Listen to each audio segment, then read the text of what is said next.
Hi. So today I wanted to talk about right arm mechanics, right? But let's start with cake. We love cake. Let's say we have two identical chocolate cakes right in front of us. And we tried the first one and it tastes delicious. It's chocolatey, it's sweet. It really resonates within us. It feels great. We're happy, we're relaxed. And then we try the other chocolate cake and it tastes bitter. There's no sugar. Um, Makes us feel tense. It makes us feel pressured. It's just yuck, just gross. We don't like it. Um, but that's weird. They looked exactly the same, right? So that same idea applies to the violin right arm mechanics. Just like we had identical cakes, right? Two same chocolate cakes. The taste and feeling that we had was very different. Just like with the violin, where the right arm mechanic can look a certain way, but the sound and the feeling that we have with our muscles are very different, right? So, in order to make a good cake, sometimes we need to experiment, right? Trial and error. So, first, let's try some of the bad things. Like, what would some of the bad things look like, right? So, there's three things that will make our cake taste pretty bad. First of all, is being a wrist leader, right? A wrist leader, grabbing your bow and leading with your wrist on the violin. You're controlling gravity. You want to be the one to determine where the bow falls, how the bow falls, everything like that. So that's a no-no. The second thing is being a bow gripper, right? Gripping the bow like you're controlling it, like you don't trust it. So your thumb is activated, right? Sometimes it might look like a banana thumb. We don't like banana thumb, right? So we want to, even if your thumb is bent, sometimes you try to, there might still be a little bit of tension. So a very relaxed hand is needed to have it here. And then the third thing is shoulder, right? Shoulder tension right here. Sometimes we try to lift our violin to us like this, and it's bad. Just yuck. No, the cake is gonna taste horrible. So, what are some good recipes or mechanics that we can use, right?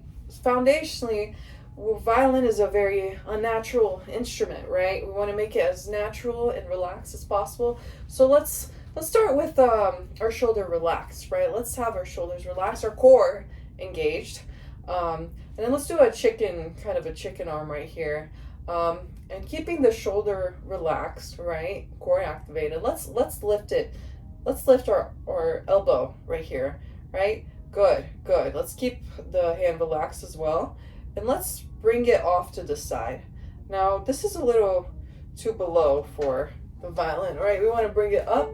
So let's bring it a little bit over to this side, keeping the shoulder relaxed. Don't activate the shoulder. And bring it up. But Miss Adriana, oh no, it's kind of weird. I'm not going to hold the bow. It's like it's just going to fall. Exactly, right? We want to trust that the bow is going to fall on the violin and use gravity as a way to help put pressure on the violin instead of pressing on the violin, right? So core engaged, shoulder relaxed, elbow over heel here, helping us out, right? And now the hand can kind of just lay on top of the bow very gently. It's very nice, right? So if you look off to the side, my thumb is naturally bent, right? So thumb is usually supposed to be naturally bent when we do this, right? I'm not forcing it to be bent. It's just naturally bent. And at the frog, right, there's a bit of weight right here. If we, on the pinky, that's kind of making it bent and helping it stay on the A string or E string, let's say, and not let it completely fall. So there's a little bit of a balance and seesaw going on over here. So let's recap really quickly. Three things.